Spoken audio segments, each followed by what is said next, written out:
Assalamualaikum warahmatullahi wabarakatuh. Segala puji bagi Allah Subhanahu wa Ta'ala yang masih memberi kita kesehatan hingga hari ini, memberi kita kesempatan untuk bernafas dan merasakan hangatnya kehidupan.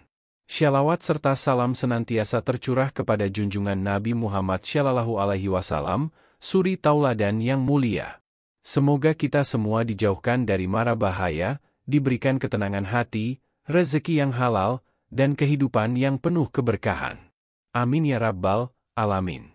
Malam itu kampung Cibitung yang biasanya tenang mendadak berubah jadi lautan teriakan dan tangisan. Sekitar pukul 11 malam, suara sirene merongraung, memecah kesunyian. Rumah besar bercat putih milik keluarga Sahrani kini dikerubungi warga yang panik.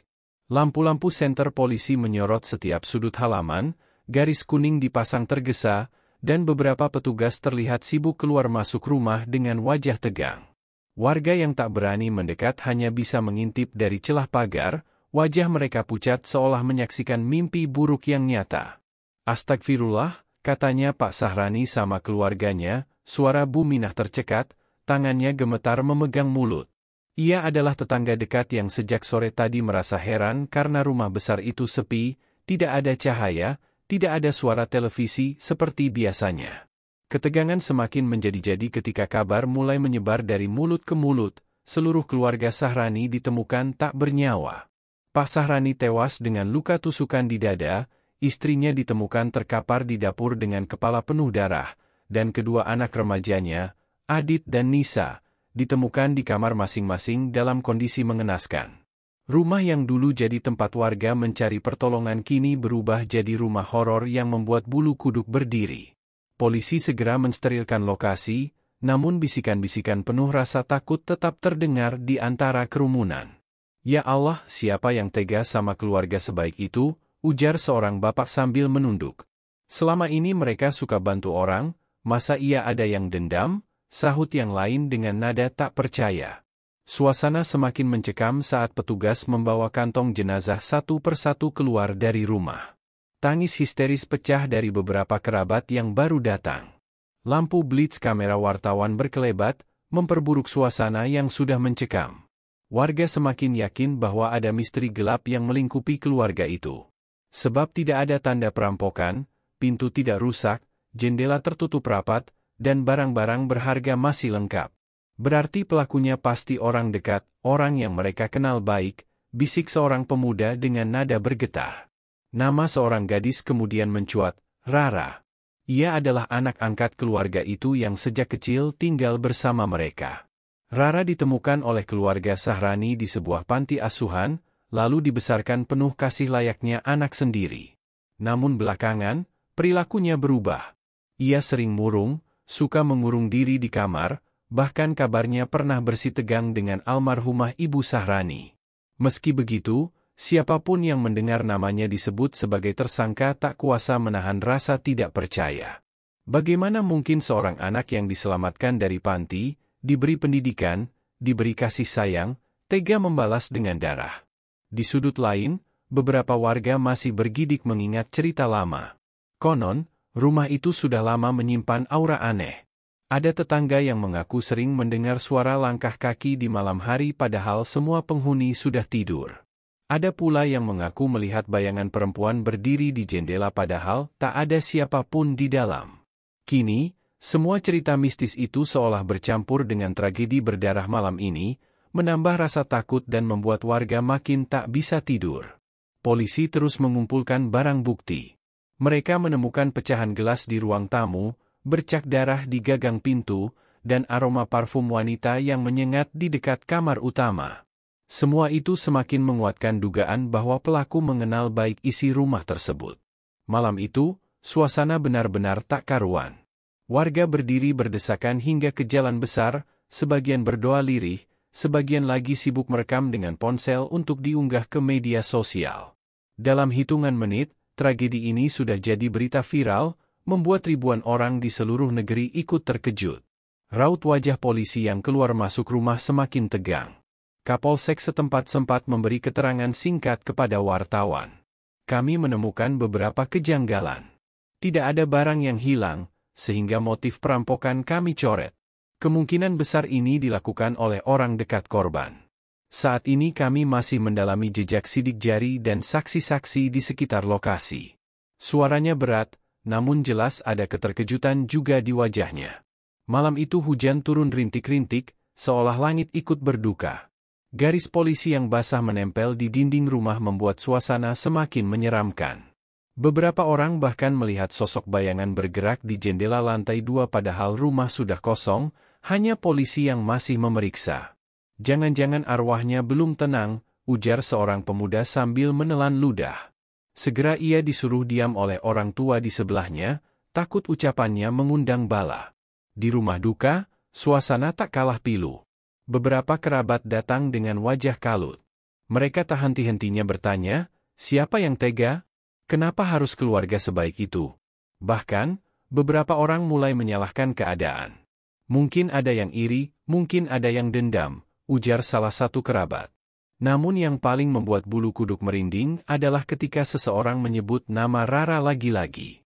Katanya, beberapa jam sebelum kejadian, ada yang melihat Rara masuk ke rumah itu dengan wajah pucat dan langkah tergesa. Namun tidak ada yang tahu kapan ia keluar lagi. Kecurigaan itu kini menggantung di kepala semua orang. Namun tak ada yang berani menuduh secara terang-terangan. Apalagi membayangkan anak angkat yang dibesarkan dengan kasih sayang bisa berubah jadi malaikat maut bagi keluarga itu, rasanya mustahil. Tetapi bukti-bukti kecil yang mulai muncul perlahan membentuk bayangan menyeramkan.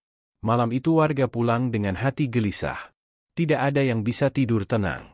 Anak-anak menangis ketakutan, para ibu terus membaca doa, dan para bapak berjaga di depan rumah masing-masing. Di grup WhatsApp kampung, foto-foto garis polisi tersebar dengan cepat, diiringi cerita-cerita simpang siur. Nama Rara semakin sering disebut, namun tetap dalam bisik-bisik penuh rasa takut. Di balik semua itu, ada satu pertanyaan besar yang tak bisa dihindari. Jika benar Rara terlibat, apa yang membuat seorang anak angkat tega menghabisi keluarga yang membesarkannya? Adakah dendam yang begitu dalam, atau ada rahasia kelam yang selama ini tak pernah terungkap? Misteri itu membuat malam di Cibitung seakan tak berujung. Dan sejak malam itu, nama keluarga Sahrani bukan lagi dikenal karena kebaikan mereka, melainkan karena tragedi berdarah yang menakutkan, yang membuat setiap orang bertanya-tanya, siapa sebenarnya Rara, dan rahasia apa yang ia sembunyikan? Pagi setelah tragedi, suasana kampung Cibitung masih mencekam. Jalanan yang biasanya ramai oleh pedagang dan anak-anak sekolah kini sepi, hanya terdengar suara motor patroli polisi yang mondar-mandir. Rumah keluarga Sahrani ditutup rapat, garis polisi masih terpasang melintang. Beberapa warga hanya bisa berdiri dari jauh, menatap dengan wajah ngeri. Malam yang penuh teriakan dan tangisan semalam masih meninggalkan jejak trauma. Polisi bekerja cepat. Tim forensik kembali mendatangi rumah untuk menyisir bukti-bukti yang mungkin terlewat. Mereka menemukan sidik jari asing di gelas minum di ruang tamu. Anehnya, gelas itu masih berisi air setengah penuh, seperti baru saja digunakan seseorang. Bukan hanya itu, di gagang pintu kamar utama terdapat bercak darah samar yang seolah sengaja dihapus. Seorang penyidik mencatat dengan serius, matanya penuh keraguan. Ini bukan kerjaan orang asing. Pelaku tahu betul isi rumah ini, gumamnya. Saat berita tersebar ke televisi dan media sosial, seluruh negeri geger. Nama keluarga Sahrani yang dulu dikenal dermawan kini memenuhi headline dengan judul-judul menyeramkan. Ribuan komentar netizen membanjiri lini massa, ada yang mendoakan, ada yang mencaci maki pelaku, bahkan ada yang menyebut tragedi ini mirip film horor. Di kampung, warga semakin takut keluar rumah malam hari. Banyak yang mengaku mendengar suara aneh dari rumah itu, ada yang bilang terdengar tangisan perempuan, ada yang bersumpah melihat bayangan hitam melintas di jendela lantai 2. Semua seakan menambah aura angker yang meliputi tragedi ini. Di tengah penyelidikan, nama Rara semakin sering disebut. Ia adalah anak angkat keluarga itu, kini berusia 22 tahun. Sejak kecil ia dirawat penuh kasih oleh keluarga Sahrani setelah ditinggalkan di panti asuhan. Namun beberapa tahun terakhir, Rara jarang terlihat di kampung. Ia kabarnya merantau untuk kuliah, lalu bekerja serabutan. 2 minggu sebelum tragedi, ia pulang ke rumah, tetapi sikapnya berubah dingin. Banyak tetangga melihatnya sering termenung di teras sendirian, wajahnya murung, bahkan ada yang melihatnya menangis tanpa sebab. Polisi mulai memanggil saksi. Seorang ibu mengaku sempat melihat Rara keluar dari rumah itu sekitar pukul 11 malam, beberapa jam sebelum jenazah ditemukan. Dia keluar buru-buru, wajahnya pucat, matanya merah kayak habis nangis, tutur ibu itu dengan suara bergetar. Kesaksian itu membuat polisi semakin curiga. Ditambah lagi, hasil pemeriksaan sidik jari di gelas minum ternyata cocok dengan milik Rara. Rara pun dipanggil ke kantor polisi. Saat pertama kali duduk di kursi pemeriksaan, tubuhnya gemetar.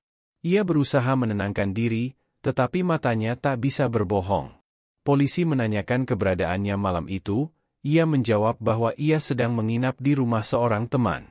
Namun ketika dicocokkan dengan kesaksian, jawabannya mulai goyah. Saya nggak ingat, saya memang sempat ke rumah sebentar, tapi saya keluar lagi, suaranya patah-patah, seolah ada yang disembunyikan. Kabar pemanggilan Rara membuat kampung semakin gempar.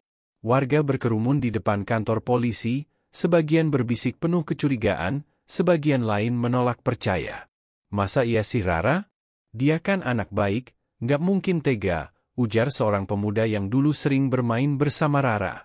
Tapi yang lain berkata lirih, kalau bukan dia, siapa lagi? Nggak ada tanda orang asing masuk rumah itu. Penyelidikan semakin mendalam ketika polisi menemukan sebuah buku harian lusuh di kamar Rara. Isinya membuat bulu kuduk berdiri. Dalam tulisannya, Rara mengungkapkan rasa sakit hati yang sudah lama dipendam. Ia merasa selalu dibanding-bandingkan dengan anak kandung keluarga Sahrani. Ia merasa dianggap berbeda, meski sudah berusaha menjadi anak yang baik. Ada kalimat yang menusuk hati, aku cuma anak titipan. Aku tidak pernah benar-benar dianggap. Kalau suatu hari aku hilang, baru mereka akan tahu rasanya kehilangan. Tulisan itu membuat polisi semakin yakin ada motif dendam di balik tragedi ini. Tapi mereka juga tidak menutup kemungkinan ada orang lain yang memanfaatkan kelemahan Rara. Sebab, beberapa saksi mengatakan sering melihat Rara bertemu dengan seorang lelaki asing di sudut kampung. Lelaki itu berpenampilan mencurigakan, sering terlihat membisikkan sesuatu padanya. Polisi kini mulai curiga, jangan-jangan Rara hanyalah pion dalam permainan seseorang yang lebih licik. Sementara itu, di kampung, suasana semakin horor. Beberapa warga mengaku rumah mereka seperti dihantui. Ada yang mendengar pintu diketuk tengah malam, ada yang melihat sosok menyerupai almarhum Pak Sahrani berdiri di jalan, menatap kosong ke arah rumahnya. Ustaz kampung akhirnya diminta memimpin doa bersama di musola, memohon agar arwah keluarga Sahrani tenang dan tidak mengganggu warga. Doa itu membuat banyak orang menangis, terutama yang masih tak percaya bahwa keluarga sebaik itu bisa berakhir mengenaskan. Rara sendiri semakin terpojok. Media sosial penuh dengan caci maki terhadapnya. Foto-fotonya saat masih kecil bersama keluarga Sahrani beredar luas, kontras dengan tuduhan bahwa dialah pembunuhnya. Netizen terbagi dua, ada yang menuntut ia dihukum seberat-beratnya, ada juga yang bersimpati karena menganggap ia hanya korban keadaan. Di ruang interogasi, Rara hanya bisa menangis. Aku nggak mau, aku nggak sengaja, katanya berkali-kali, tapi tangisnya terdengar seperti jeritan orang yang diliputi ketakutan. Namun, bagi polisi, air mata tidak cukup membuktikan apapun. Bukti sidik jari, kesaksian saksi, serta buku harian yang penuh kegelapan sudah cukup mengarah kepadanya. Mereka pun menyiapkan rekonstruksi untuk memperjelas kronologi. Malam itu, berita semakin heboh. Warga kampung berkerumun, ingin melihat sendiri apakah benar Rara sanggup melakukan perbuatan sekeji itu. Ketika polisi mengumumkan bahwa Rara akan dibawa ke rumah itu untuk rekonstruksi, suasana jadi semakin mencekam. Warga menutup mulut mereka, sebagian berdoa, sebagian gemetar. Ada rasa ngeri membayangkan gadis yang dulu dipeluk hangat oleh keluarga Sahrani kini berdiri di rumah itu sebagai tersangka pembunuhan. Dan saat Rara berdiri di depan rumah itu, wajahnya pucat pasi, matanya kosong, hanya tangis yang keluar. Warga menunduk, sebagian tak kuasa menahan air mata. Seakan tragedi itu bukan sekadar kasus kriminal, Tapi tragedi keluarga yang mengandung misteri lebih dalam, misteri yang belum sepenuhnya terungkap. Hari persidangan akhirnya tiba. Gedung pengadilan penuh sesak. Wartawan dari berbagai media memenuhi halaman, kamera berjejer, mikrofon diacungkan, dan warga kampung datang berbondong-bondong untuk menyaksikan jalannya sidang. Kasus pembantaian keluarga Sahrani sudah menjadi berita nasional, bahkan trending di media sosial selama berminggu-minggu. Semua orang menunggu jawaban, apakah benar Rara, anak angkat yang selama ini disayang, adalah pelaku tunggal tragedi mengerikan itu? Rara dibawa masuk dengan tangan terborgol. Tubuhnya kurus, wajahnya pucat pasi, rambutnya berantakan. Begitu ia melangkah masuk, suara bisik-bisik memenuhi ruang sidang. Itu dia, anak yang tega habisi keluarga angkatnya sendiri, astagfirullah, kasihan, masih muda. Berbagai komentar terdengar, ada yang penuh amarah, ada yang bercampur iba. Hakim membuka sidang dengan suara lantang. Jaksa membacakan dakwaan, Rara dituduh melakukan pembunuhan berencana terhadap keluarga angkatnya dengan motif sakit hati.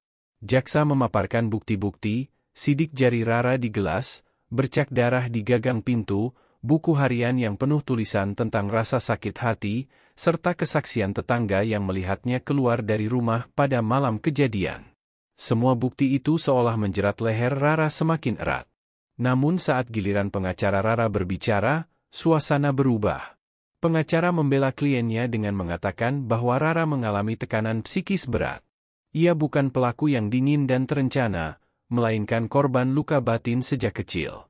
Pengacara mengajukan bukti tambahan berupa rekaman percakapan Rara dengan seorang lelaki asing yang selama ini sering menemuinya. Rekaman itu membuat suasana ruang sidang bergemuruh. Dalam rekaman terdengar suara lelaki yang terus-menerus memprovokasi, "Mereka nggak sayang sama kamu. Kamu cuma anak titipan. Mereka selalu pilih anak kandungnya. Kalau kamu nggak bertindak, kamu nggak akan pernah dianggap?" Rara yang mendengar rekaman itu langsung menangis terseduh-seduh. Ia menutupi wajahnya dengan kedua tangan. Hakim pun bertanya, "Siapa lelaki dalam rekaman itu?" Dengan suara bergetar, Rara menjawab, "Namanya Damar, dia yang selalu datang ke rumah kontrakan saya, dia yang bilang kalau saya harus tunjukkan rasa sakit saya, dia yang kasih pisau malam itu." Ruang sidang terdiam. Fakta baru muncul, ternyata ada orang lain yang ikut berperan. Polisi segera menyelidiki identitas Damar. Ternyata ia adalah mantan karyawan Pak Sahrani yang dipecat karena ketahuan menyelewengkan uang. Sejak saat itu ia menyimpan dendam mendalam. Damar mengetahui kelemahan Rara, ia dekati dengan kata-kata manis, ia manfaatkan rasa rapuhnya, lalu menjadikannya alat untuk melampiaskan dendam. Namun, pengakuan Rara juga mengejutkan. Ia mengatakan bahwa malam itu sebenarnya ia hanya ingin menakut-nakuti keluarganya. "Aku cuma mau mereka sadar aku ada, aku marah, aku sakit hati, tapi aku nggak pernah niat bunuh mereka." Suaranya bergetar, penuh air mata. Tapi kemudian ia menambahkan, "Tapi begitu aku lihat pisau di tanganku, darah ada di mana-mana, aku panik, aku teriak, dan setelah itu aku nggak ingat apa-apa." Tangis pecah di ruang sidang. Banyak warga yang hadir menunduk, tak kuasa menahan air mata. Mereka tidak tahu harus marah atau iba. Di satu sisi, Rara memang yang memegang pisau malam itu. Tapi di sisi lain, ia hanyalah seorang gadis muda yang terluka dan dimanfaatkan oleh orang yang lebih kejam. Hakim pun menunda sidang untuk memberi waktu polisi menangkap Damar. Setelah beberapa minggu pengejaran, Damar akhirnya ditangkap di sebuah kota kecil. Saat ditanyai, ia tertawa dingin. "Mereka pantas dapat itu. Aku cuma pakai boneka kecil untuk melakukannya," katanya tanpa rasa bersalah. Wajahnya yang penuh kebencian membuat bulu kuduk merinding. Sidang akhir digelar kembali. Kali ini, dengan bukti baru, hakim menyatakan bahwa Damar adalah otak di balik tragedi ini, sedangkan Rara dianggap pelaku tetapi dalam kondisi tertekan dan dipengaruhi. Putusan hakim membuat semua orang terdiam. Damar dijatuhi hukuman seumur hidup, sementara Rara dijatuhi hukuman 15 tahun penjara dengan rehabilitasi psikis. Ketika putusan dibacakan, Rara hanya menangis.